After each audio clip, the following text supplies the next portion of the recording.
Hai Ovalupers, kali ini kita bakal bahas salah satu drama TVN yang sukses dan jadi populer di tahun 2021. Yaps, ini dia Vincenzo.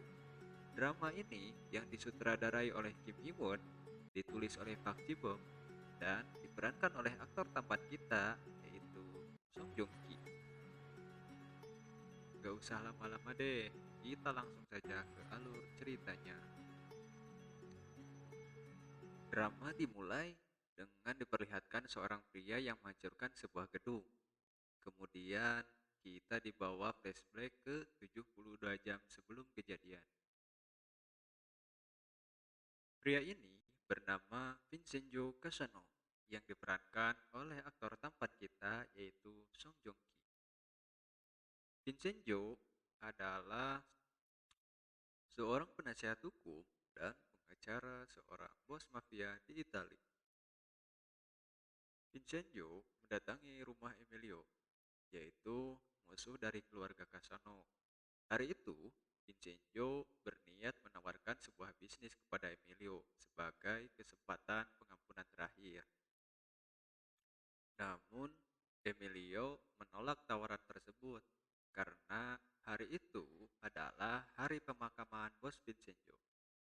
Kemudian, di sisi lain, terlihat sebuah pesawat yang menyiramkan bahan bakar melewati Emilio.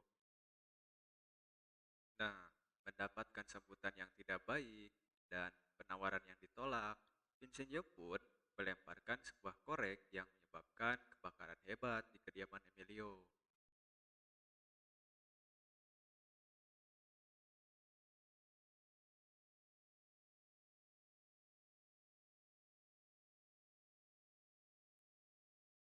Setelah membakar rumah Emilio, Vincenzo mendatangi tempat pemakaman Fabio Casano, yaitu bos Vincenzo sekaligus ayah angkat Vincenzo Casano.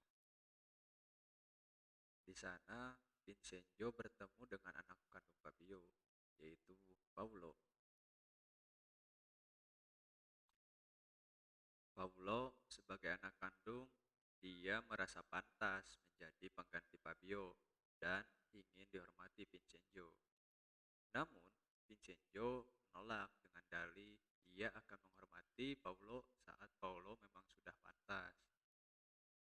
Saat malam hari, Vincenzo kedatangan tamu bersenjata yang hendak menyerang dan membunuhnya. Namun, Vincenzo keluar dari sebuah ruangan dan menembaki balik mereka hingga tewas. Setelah itu, Paulo menerima telepon dari Vincenzo. Ternyata, orang-orang tadi adalah suruhan Paulo. Sebuah mobil mewah kesayangan Paulo diledakkan oleh Vincenzo dari kejauhan. Kemudian, di saat bersamaan, Vincenzo telah berada di dalam pesawat untuk meninggalkan Italia dan kembali ke Korea. Di salah satu scene, kita diperlihatkan dengan laki-laki dan perempuan. Dia adalah Hong Chae-yong. Hong Chae-yong adalah seorang pengacara ambisius dan gila kemenangan yang diperankan oleh Jun Yoo Bin. Terlihat dia sedang menyuap Sun Ho, seorang kurir yang menuntut perusahaan farmasi karena menjadikannya objek uji coba. Hong Chae-yong bertemu dengan Jang Woo, pengacara magang di perusahaan tempat Chae-yong bekerja, untuk menghadiri sidang Sun Ho dan farmasi bubble. Pada saat sidang, Chae-yong menjadikan tindakan Sun Ho menarik tuntutannya dan menyerahkan diri sebagai bukti untuk memojokkan pengacara lawan. Dan Chae-yong pun memenangkan persidangan itu. Ternyata pengacara lawan Chae-yong adalah ayahnya yaitu Hong Yoo-chang. Setelah persidangan, mereka bertemu dan meminta untuk saling menyerah dan berhenti menjadi pengacara. Mereka memiliki karakter yang bertolak belakang. Chae-yong rela melakukan apapun untuk menang dan mendapatkan keuntungan. Sedangkan ayahnya selalu membela korban yang tertindas. Di sisi lain, Vincenzo telah tiba di Korea. Petugas sempat memeriksa identitasnya karena mirip dengan seorang buronan. Setelah keluar dari bandara, Vincenzo mengalami nasib yang sial. Ia menaiki taksi dan minum air yang disediakan di dalam taksi itu. Kemudian, tak lama, Vincenzo tertidur dan seluruh barangnya dirampok. Pak Gisuk, seorang petugas intelijen nasional Korea, mendeteksi kedatangan Vincenzo dan melaporkan pada atasannya karena menurutnya Vincenzo akan berbahaya di Korea. Ia mengetahui bahwa Vincenzo adalah seorang pengacara mafia. Ia pun meminta izin untuk menyelidiki Vincenzo, namun ditolak mentah-mentah oleh atasannya.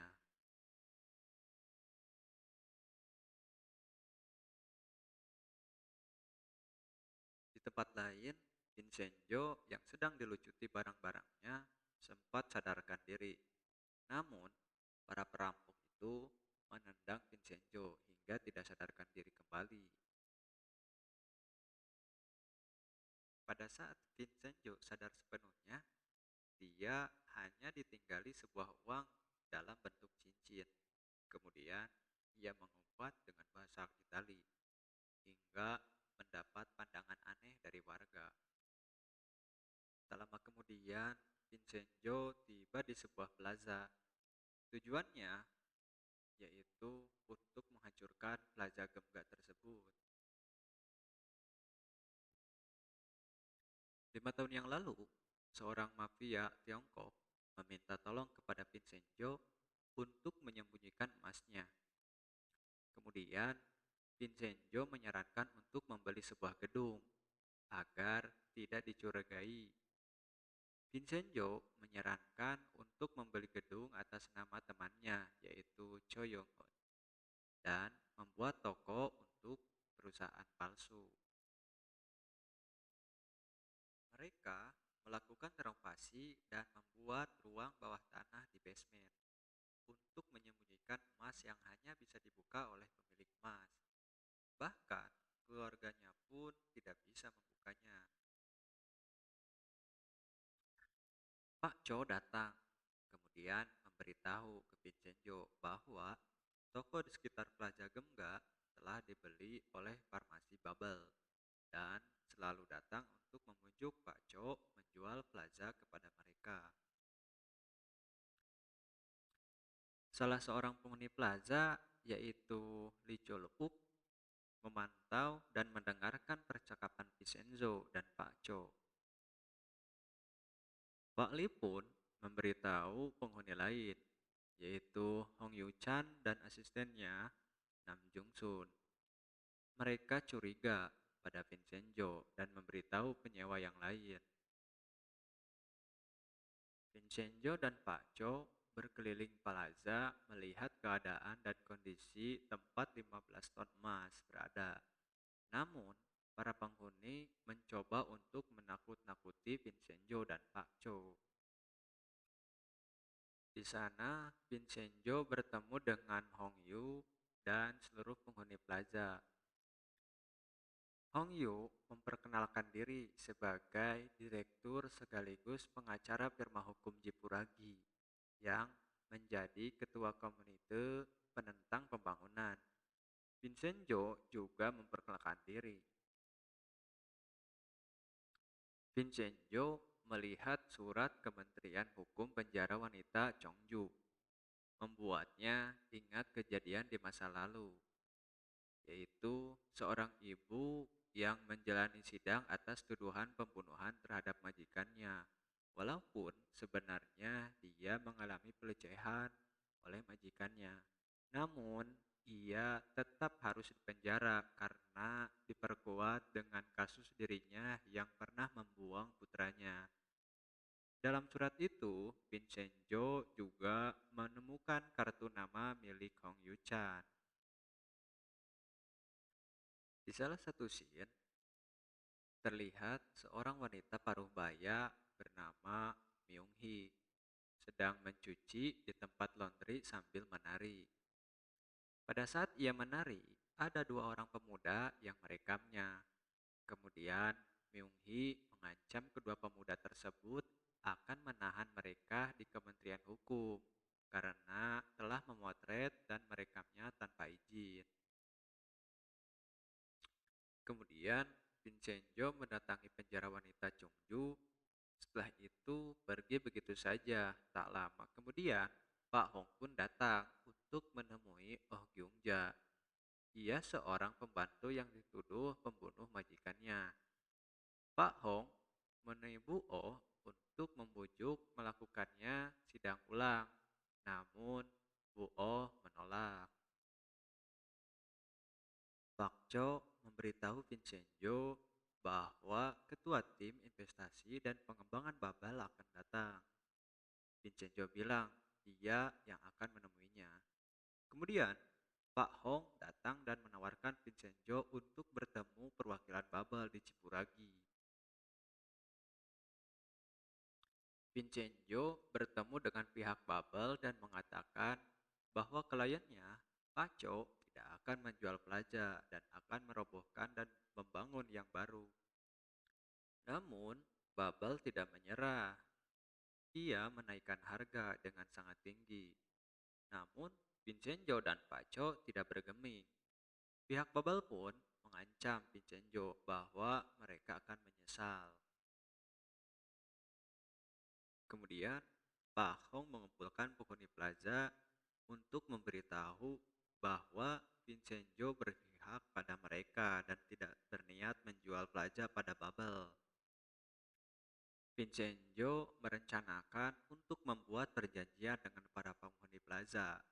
Namun, penghuni Plaza tetap curiga, terpaksa percaya pada Vincenzo meski merasa aneh.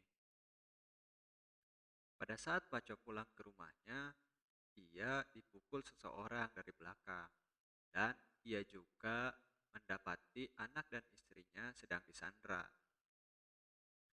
Paco pun diancam, kemudian untuk menyelamati keluarganya, dan Pak Chow pun akhirnya menandatangani surat perjualan Plaza.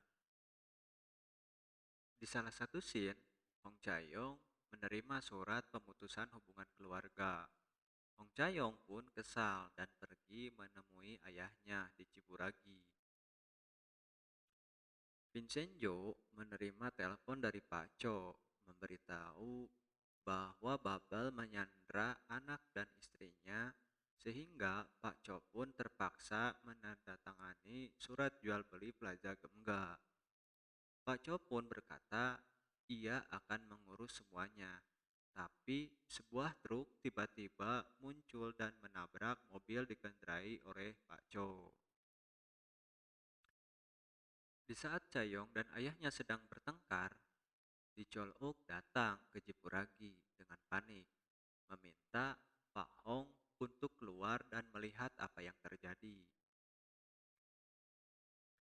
Sebuah mobil putih tiba di Plaza Gemga.